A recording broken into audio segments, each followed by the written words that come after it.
bienvenue sur ma chaîne Titel Livre BD. Salut les amis! Aujourd'hui c'est un avis lecture et je peux vous dire que toutes les bandes dessinées que je vais vous présenter sont vraiment bonnes. Il y a un coup de cœur à la fin quand même, si je l'ai bien mis à la fin. Ouais, j'en ai peut-être deux en fait.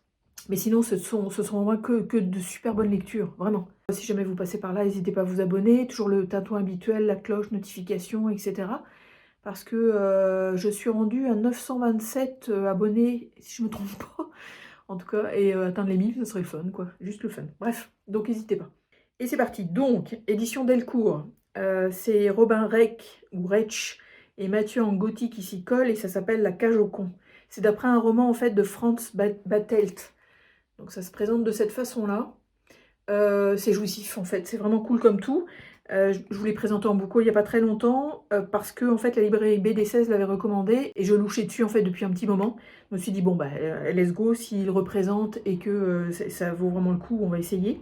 C'est sûr que je l'ai acheté d'occasion. Et en fait, on va suivre donc ce type-là, qui en fait va être kidnappé par un gars très très mystérieux. Il va être kidnappé dans une maison en fait qui est complètement fermée, dont il ne peut pas s'échapper. Et donc c'est un polar très très noir, évidemment. Et les dialogues sont succulents. Lui, il est complètement à la ramasse, enfin, il est complètement à côté de ses godasses. Il est très spécial. Il se fait à la situation, plus ou moins. Il croise du monde, notamment la mère, en fait, du kidnappeur. Il se demande comment est-ce qu'il va pouvoir sortir, s'il veut sortir. Puis en fait, il va découvrir un truc à la cave qui est assez fou, quoi. Donc, c'est très noir, c'est drôle, même si c'est grinçant. Puis c'est vraiment une excellente bande dessinée. Enfin, moi j'ai beaucoup aimé. Surtout le personnage en fait central est très, j'allais dire très flyé, très spécial parce que il est, comme je vous dis, il est franchement à côté de ses pompes quoi. On a l'impression qu'il se rend pas compte de la situation. Puis c'est ça. Puis il navigue là-dedans en fait de façon très, je dirais très naïve. Et même s'il est kidnappé et enfermé dans une maison, bah, il continue à être lui-même quoi. Donc non, c'est assez marrant. Il y a des rebondissements parce que ça reste quand même un polar. Même si effectivement on suit deux personnages principaux qui est donc le kidnappeur et le kidnappé. Mais c'est ça, donc c'est vraiment... regardez, il y a juste ça. Oh, les dessins sont géniaux en plus, honnêtement. Les dessins sont vraiment cool. Noir et blanc, c'est parfait. Pour des ambiances, des choses comme ça, en fait, regardez-moi ça. Il essaye de s'échapper, puis finalement, en tout cas, la suite vous le dira. Et il y a vraiment un retournement de situation à la fin qui est assez stupéfiant, je dirais. Donc ça ne gâte rien au niveau de la bande dessinée, de l'histoire et de rencontrer ces personnages-là très étranges et malgré tout très dans la vie. Donc non, c'est une bande dessinée que je vous recommande vraiment, vraiment, vraiment beaucoup. Ensuite, on est chez Dupuis. Là, alors là, j'ai fait fort parce que j'ai lu 4 tomes. C'est sous forme d'intégrale. Je vous avais déjà présenté le tome 1 que j'avais lu et que j'ai relu évidemment pour avoir le début de l'histoire, me souvenir de ce qui se passe. Les dessins sont de Ers, donc E-R-S. Le scénario est de Dugommier. Les couleurs de Scarlett Smukowski. Et c'est donc Les démons d'Alexia. Je l'ai acheté sur Le Bon Coin, je crois, ou je me souviens plus trop. En fait, j'ai acheté donc l'intégrale 4 tomes et l'intégrale 3 tomes qui suivent. Donc là-dedans, il y a 1, 2, 3, 4, puis dans l'autre, il y a 5, 6, 7. Donc. Et c'est super.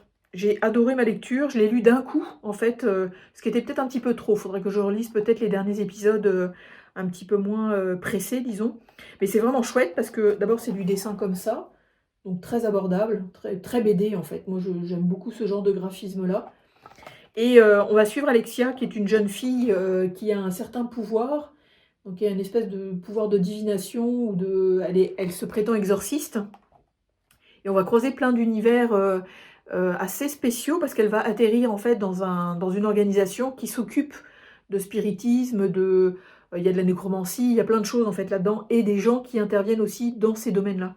Donc elle est chouette comme tout, elle est toute mignonne. Elle veut connaître le fin mot de sa propre histoire parce que elle a un background en fait qui est assez basé là-dessus.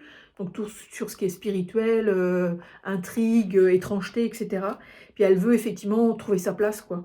Donc non, c'est chouette. Il y a une intrigue principale quand même, évidemment, mais il y a aussi quelques petites choses qui se greffent à travers tout ça. Et c'est vraiment chouette. Donc tome 1, 2, 3, 4. Ça suit toujours une histoire, donc on ne peut pas les lire séparément. Parce que les personnages vivent en fait l'intrigue ensemble. Donc forcément ça perdure tout au long des tomes. Donc c'est intéressant de tous les lire. Puis je vais être intriguée effectivement de continuer la série parce que j'ai beaucoup aimé. Alors c'est sombre parfois, ça peut être un peu angoissant, anxiogène un petit peu, même si ça reste quand même BD très abordable et qui peut être lu quand même par de la jeunesse. Mais le domaine et les sujets abordés sont quand même assez sensibles, je dirais. Pas sensibles, genre c'est des trigger warnings et tout ça, mais c'est quand même un domaine qui est très le bien, le mal, le diable, le Dieu, la mort, la vie, etc. Donc ça peut être un petit peu spécial. Puis elle fait des rêves, elle a des drôles de prémonitions, enfin puis vous voyez, le dessin est quand même vraiment chouette. Et il y a des bouleversements, il y a des rebondissements, il y a des changements de voix, effectivement, de temps en temps. Donc, on suit vraiment son parcours, on s'attache beaucoup aux personnages. D'autant que les personnages restent très présents dans chaque bande dessinée, et avec des caractères très trempés et un grand mystère par rapport à un personnage en particulier, qui va être intéressant, qu'on va découvrir, en fait, dans le tome 3 ou tome 4, si je me souviens bien. Mais non, c'est vraiment chouette. Euh, les personnages sont bien documentés, enfin sont bien basés, avec chacun leur caractère, leur façon de réagir et leur envie effectivement de découvrir ou un peu leur esprit un petit peu frappé parce que ils sont quand même dans des domaines très particuliers. Puis elle est vraiment, je vous dis, le personnage principal, Alexia, est vraiment chouette quoi. Et elle est entourée de gens qui peuvent la soutenir ou qui ne la soutiennent pas. Enfin, ça dépend des actions qu'elle mène, mais non, vraiment chouette. J'ai beaucoup aimé ma lecture. C'est vieille édition et tout, j'adore. En plus, la présentation est géniale. Alors, c'est pas le livre qui est abîmé, en fait, c'est fait exprès. Ça fait comme un grimoire. Donc, c'est vraiment chouette. J'adore. J'adore. Le deuxième, en fait, le 5, 6, 7, là, il est bleu, si je me souviens bien, bleu ciel. Mais une très bonne lecture, vraiment. J'ai beaucoup aimé. Pas déçu de l'avoir acheté, effectivement, d'occasion à quelqu'un qui en a vraiment pris soin. Donc, ouais, super. Ensuite, on continue encore sur une intégrale, cette fois-ci chez Futuropolis. Alors, c'est scénarisé par Chris et dessiné par Maël. Donc, je me suis offert, en fait, le récit intégral. Donc, ça, c'est le fun. Et ça s'appelle Notre mère la guerre. Donc, ça réunit quand même 4 tomes, si je me souviens bien. Je pense que c'est 4. Et ça se passe durant la Première Guerre mondiale, où il y a, bon, ça reste en arrière-plan, en filigrane, disons, mais ça donne un petit fil rouge, effectivement, à l'intrigue. Mais on va suivre, en fait, le meurtre de certaines femmes qui ont des lettres sur leurs cadavres, et quelqu'un qui va enquêter, en fait, sur ces meurtres-là. Donc c'est vraiment intéressant. Mais comme je vous dis, ça reste en filigrane, parce que finalement, on suit des personnages aux prises avec la guerre. Donc dans les tranchées, de quelle façon les gens se comportent durant cette épreuve-là, parce que c'est une épreuve gigantesque. La guerre de 14, ça a été épouvantable. Et les dessins sont absolument superbes. Moi, j'ai adoré les graphismes. Ça reste discret, c'est quand même extrêmement détaillé. La guerre est super bien dessinée. Les malheurs, les visages des personnages aussi ont beaucoup d'expression, je trouve. Les cadrages, le découpage et tout. J'ai vraiment été vraiment fascinée encore une fois par ma lecture. J'ai trouvé ça extrêmement génial. Très malaisant parce qu'effectivement c'est bien foutu. Enfin, on est vraiment les deux pieds dedans. Puis comme je vous dis, le graphisme illustre extrêmement bien tout ça. Donc le malheur de la tranchée, enfin la boue, les meurtres, les meurtres, parce qu'effectivement les gens meurent, ça c'est sûr, les cadavres, enfin les attaques subites, l'échange avec les Allemands des fois de tranchée à tranchée, c'est super bien fait. Vraiment c'est extrêmement bien fait. Tiens, je peux vous montrer cette page-là déjà. C'est excellent, enfin c'est haletant quand même, ce qui est surprenant parce que ça prend quand même son temps. On suit 2-3 personnages principaux, dont un qui enquête effectivement, puis qui croise beaucoup de comparses en fait dans l'armée. Si je me souviens bien, je pense qu'il est gendarme ou quelque chose comme, ou policier, je me souviens plus. Et il traverse en fait plusieurs années pour essayer de découvrir qui a tué ces femmes-là et pourquoi. Et à travers tout ça, il navigue sur les eaux de la Première Guerre mondiale. Donc c'est génial. C'est vraiment génial. C'est extrêmement documenté. Il y a une préface écrite aussi par Nicolas Offenstadt, qui est donc historien et maître de conférences habilité à l'Université de Paris 1, Panthéon-Sorbonne. Il nous apprend que la bande dessinée est vraiment basée en fait sur de l'historique, quoi. On commence avec ça. Donc il y a des rebondissements aussi, il y a beaucoup de suspense. Et comme je vous dis, on est vraiment les deux pieds dans la Première Guerre mondiale. Donc c'est poignant, c'est touchant, c'est révoltant en fait de voir à quel point l'homme peut être stupide effectivement au niveau des guerres. à quel point on peut s'auto-massacrer en fait d'une façon absolument atroce. Puis de voir tous ces hommes qui traversent tout ça et de quelle façon ils se relèvent ou pas en fait de cette guerre-là. Donc c'est vraiment, vous voyez, encore une scène de guerre. C'est fou quoi, enfin je veux dire, c'est explosif, c'est complètement fou quoi. C'est une excellente, excellente bande dessinée, j'ai beaucoup, beaucoup aimé ma lecture. C'est sûr que c'est quand même lourd, parce qu'il faut traverser tout ça avec le cœur bien accroché, parce que sinon, effectivement, on est un peu, avec des mal de cœur, je dirais. Mais c'est dans ce sens-là, je trouve que la bande dessinée est excellente, parce que justement, on est extrêmement touché par ces personnages-là. Puis c'est bien qu'ils aient fait plusieurs tomes aussi. Un one-shot, ça aurait peut-être pas été suffisant pour qu'on puisse traverser cette guerre-là avec ces gars-là. Mais un 1, 2, 3, 4, en fait, c'est bien. Je sais qu'il y a un one-shot aussi qui a été fait, ou un spin-off ou quelque chose, je ne sais pas, je vais peut-être essayer de me le procurer. Mais non, c'est une excellente bande dessinée sur cette guerre-là qui est absolument affreuse, quoi. Enfin, qui est absolument révoltante. Donc, non, je vous conseille. Si vous avez le cœur accroché, allez-y. Ça reste quand même abordable. Enfin, c'est quand même, les graphismes restent quand même discrets, même si des fois on a effectivement des cadavres un peu déchiquetés. Mais ça reste quand même discret. Et puis, comme on est dans la lecture, en fait, bah, ça fait partie, malheureusement, de toute l'histoire, quoi. Donc les auteurs ne peuvent pas s'empêcher, effectivement, d'avoir ce genre de description-là. C'est évident qu'on ne peut pas y échapper, puisque ça fait partie de ça. Donc, ouais, excellent, vraiment. Ensuite, une BD très très touchante, en fait, que j'ai beaucoup beaucoup aimée aussi, qui est chez Dargaud cette fois-ci, qui est scénarisée par Zabu. En général, les scénarios de Zabu sont très touchants, très émouvants, et dessinée par Nicobi, et ça s'appelle La fragilité des hommes. Vraiment chouette, vraiment vraiment chouette. Alors c'est marrant parce que je pensais que c'était, je sais pas moi, une espèce de petit documentaire ou une bande dessinée qui parlerait de l'antinomie effectivement femme-homme, enfin l'antinomie, ou l'association femme-homme plutôt. Et finalement c'est vraiment sur un personnage très précis qui s'appelle François Sauvage, déjà le nom de famille est assez particulier, et qui va en fait se découvrir petit à petit dans la bande dessinée grâce à d'autres personnes autour de lui en fait qui vont le secouer un petit peu et qui vont lui permettre d'être lui-même quoi, parce que c'est quelqu'un de très fragile, de très effacé, de très neutre, enfin qui veut pas forcément vivre des choses et des bidules, qui vit dans la même ville depuis des années, des années, des années, qui fait vraiment pas de vagues, et à un moment donné il va croiser des personnes qui vont intervenir dans sa vie et lui permettre effectivement de se découvrir et de se développer en fait. C'est super touchant, c'est beau à voir, le personnage est super intéressant, il est entouré aussi de gens extrêmement humains. Ils sont là pour l'aider en fait à se développer, à voir qu'il y a d'autres choses dans la vie que juste métro boulot dodo finalement. Donc c'est vraiment touchant. Et le dessin est très chouette, le dessin est très simple, avec des couleurs extrêmement pastel, donc quand même relativement effacées. Mais les personnages sont pleins d'expressions et comme vous voyez, il y a quand même effectivement, alors François c'est celui-là, ça c'est un ami qui va faire partie de la dynamique.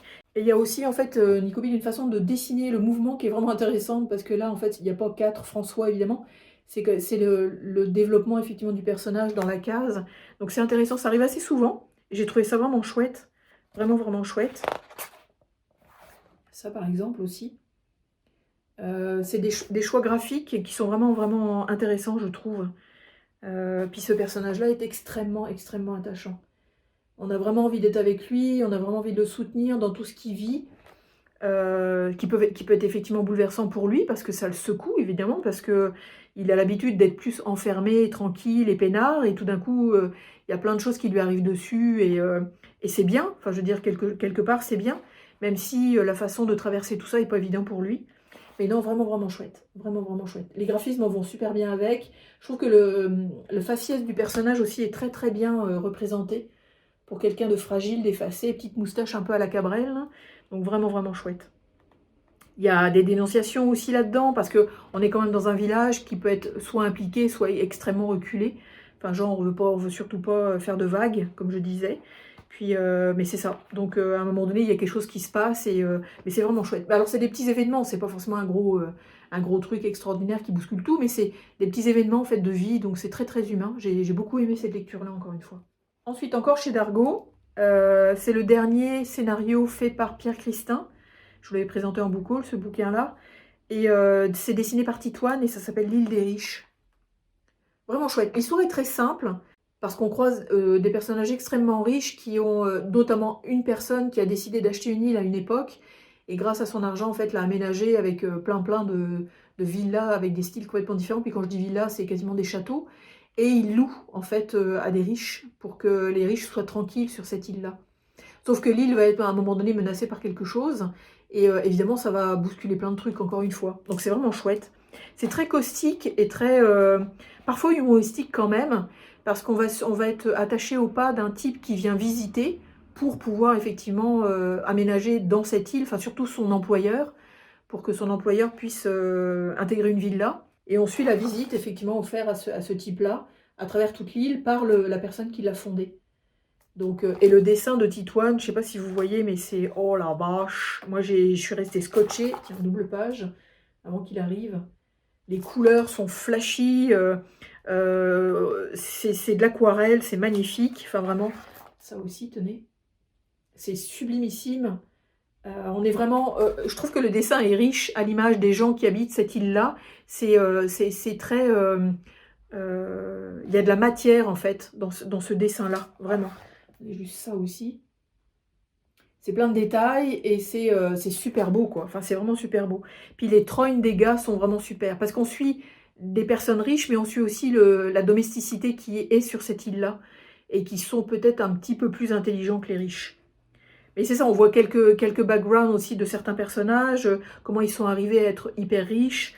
Il y a des ambiances, il y a des rencontres, il y a des réflexions, encore une fois, très caustiques. Je veux dire, c'est la dénonciation, effectivement, de c'est pas parce que je suis riche que je suis capable de tout contrôler, quoi. Donc, la fin aussi est surprenante. Mais comme je vous dis, c'est une histoire très, très simple. C'est des riches qui habitent une île, il leur arrive une crasse, de quelle façon ils réagissent. Donc, c'est quand même assez simple. Mais c'est très pointu, c'est très poussé vers la dénonciation de je suis riche et qu'est-ce que je peux faire, quoi, si je suis confrontée à un truc qui me dépasse. Donc vraiment chouette. Je ne sais pas si vous voyez la couverture, mais elle est absolument géniale. Je ne sais pas d'où il a sorti son imagination pour faire ça, mais ouf, mon Dieu, vraiment super. Regardez ça aussi, c'est la quatrième de couverture. Puis je vous dis, ça se lit super bien. Il y a des postfaces, préfaces, etc. de gens qui expliquent le pourquoi du comment. Je peux aussi vous montrer ça. Ça peut vous expliquer ce qui peut arriver sur l'île, effectivement. Mais c'est ça. Donc, non, c'est une bande dessinée que je vous recommande aussi. Agréable lecture, dénonciation qui ne tape pas à côté, une façon de présenter les riches qui est quand même assez originale. Donc, surtout sur une île, en fait, ils sont enfermés, ils n'ont pas le choix d'être à cet endroit-là. Parce qu'il n'y a pas d'accès, il n'y a pas d'hélicoptère, il n'y a quasiment rien. Il faut vraiment arriver par gros bateau et on est déposé extrêmement ponctuellement. C'est vraiment une bonne lecture que j'ai faite. Enfin, j'ai trouvé ça super intéressant, mais surtout, j'ai découvert un dessin, quoi. J'ai découvert des graphismes faits par Titouan et c'est assez grandiose. Enfin, c'est superbe, vraiment. Et ensuite, on arrive à mes deux coups de cœur. Alors, je ne sais pas trop où les classer, mais bon, ils sont l'un derrière l'autre, mais il n'y a pas de hiérarchie entre les deux. Donc, je vous présente le premier et ensuite le deuxième. Donc, là, on est chez Dupuis. Je vous l'ai présenté aussi en boucle. En fait, tous ceux que je vous ai présentés, je pense que je vous les ai présentés en boucle il n'y a pas très très longtemps. Et c'est Davide Tosello au scénario et au dessin. Et c'est la maison Croa Croa. C'est un petit coup de cœur. J'avoue que ouais, j'ai beaucoup aimé ma lecture. J'ai trouvé ça vraiment chouette. J'aime pas trop la couverture. J'avais pas fini en fait ma phrase, je crois, dans mon boucle en disant elle est trop flashy, elle est un petit peu mélangée. C'est sûr qu'elle attire l'œil beaucoup, là, surtout la tronche de la grenouille, ça c'est certain. Mais pour voir le personnage principal, c'est un petit peu plus compliqué. Donc elle est chouette, mais c'est ça, j'aurais peut-être fait un petit peu plus légère. Mais bon, c'est moi. Hein. Et là, on suit effectivement ce personnage-là. Alors ça peut être lu par une jeunesse ou comme ça peut être lu effectivement par des adultes. J'irai plus vers l'adulte. C'est pas que il y a des trigger warnings, pas du tout. Au contraire, parce que c'est une question de développement personnel et de comment j'avance dans la vie par ce personnage-là. Parce qu'il se fait licencier de son boulot et du coup, il sait plus trop comment réagir et où aller, etc. et quoi faire. Mais à un moment donné, il prend son sac à dos, il décide de tracer, on verra où ça nous mène, etc. Et il croise effectivement un espèce de génie étrange qui va le diriger vers la maison Croa Croa. Et le dessin, au secours, le dessin est sublimissime. Comme je disais dans mon bouquin, ça rappelle beaucoup Terre ou Lune, mais ouais, c'est ça, chacun sa patte, mais waouh, vraiment magnifique, les couleurs sont superbes. Donc c'est dans un monde quand même relativement futuriste, où il y a des robots, où il y a effectivement un côté spirituel très, très développé, Et il va se retrouver effectivement dans un univers complètement fantasmagorique, quoi. Où il va falloir qu'il fasse des actions et des trucs et des bidules pour devenir qui il est, enfin devenir lui-même en fait. Donc c'est très doudou, c'est beau, c'est extrêmement juste. Et c'est dans un univers en fait tellement fantasmagorique qu'on arrive à s'y retrouver, quoi. Enfin, on a un attachement effectivement à l'histoire et à ce petit bonhomme, quoi. Donc il y a une recherche d'identité aussi, à un moment donné. Enfin, non, c'est vraiment chouette. Vraiment, vraiment chouette. Puis, comme je vous dis, le dessin, regardez-moi ça. Juste ça, là. Waouh, c'est génial. C'est génial. Je sais pas en combien de temps il a pondu sa BD, mais c'est magnifique. Enfin, moi, j'adore. Encore une double page. Confrontation, discours, philosophie, découverte de soi, jusqu'où je peux aller effectivement dans mon développement, est-ce que je peux entreprendre des actions qui vont peut-être bouleverser tout, où est-ce que je m'en vais, c'est quoi ma vie, etc. Non, c'est vraiment chouette.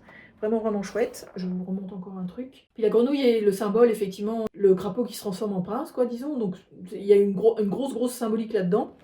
Mais non, vraiment, vraiment chouette. J'ai beaucoup, beaucoup aimé ma lecture. Il y a un ton léger, il y a un ton doux, il y a une rencontre de soi avec soi, sans jugement, sans a priori, sans rien. Donc, non, vraiment, vraiment chouette. Enfin, moi, j'ai beaucoup, beaucoup aimé ma lecture. Puis, alors, les couleurs sont magnifiques.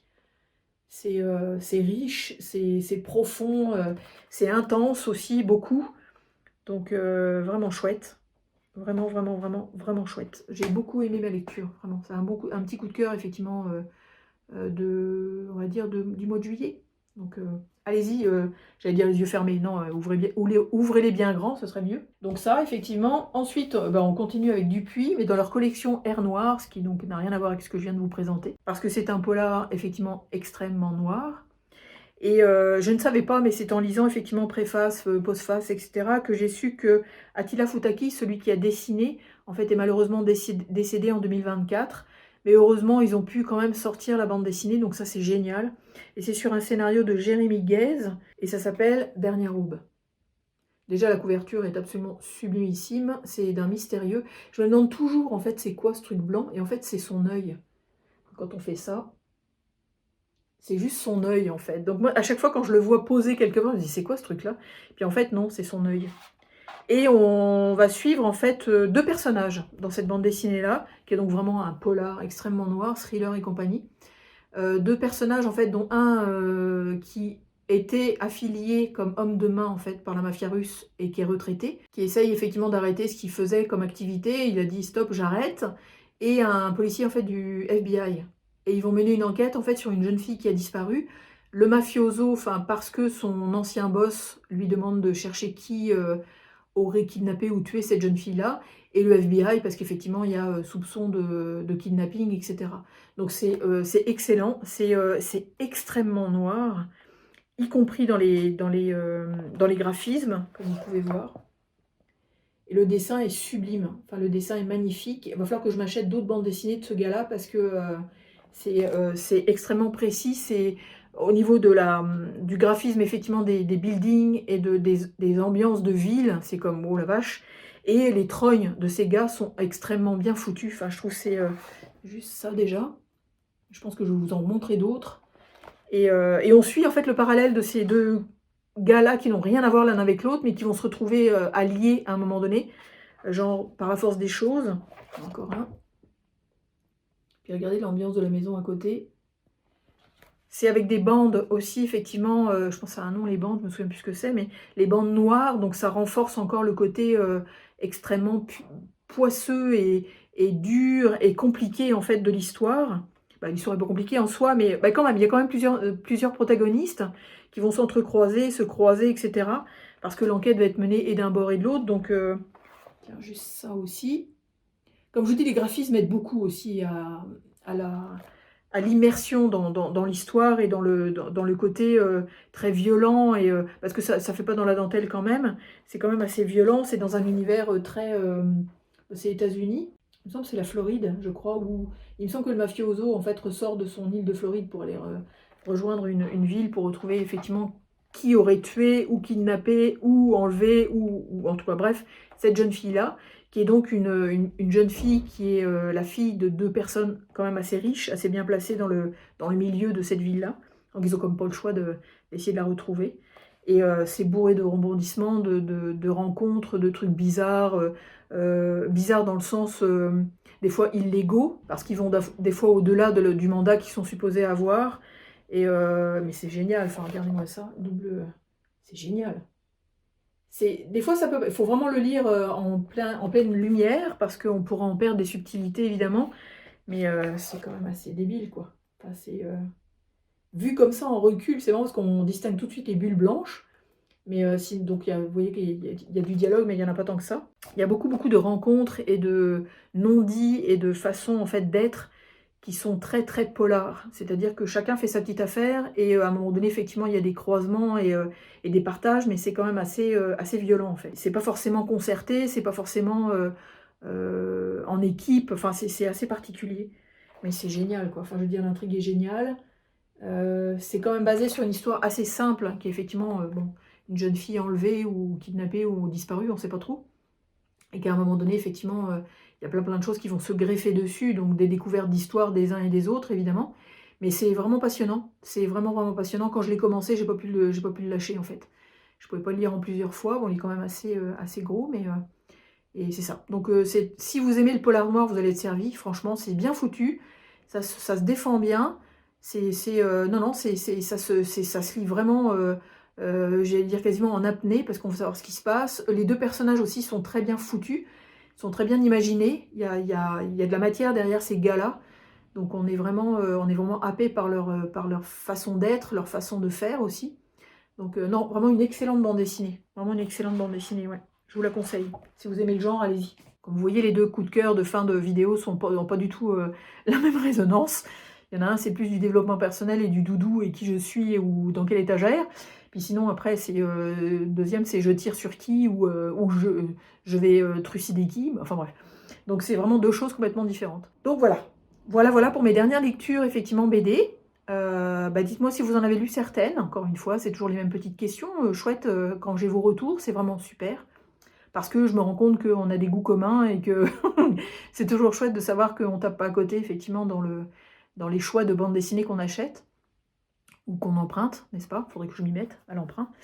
Mais c'est ça. Donc, ouais, Notre mère la guerre, même si le thème peut être un petit peu rebutant, parce que Première Guerre mondiale, c'est pas forcément facile d'aborder ce sujet-là, c'est bien fait. Enfin, je veux dire, c'est tout à fait dans la façon, je pense, en fait, de parler de cette guerre-là.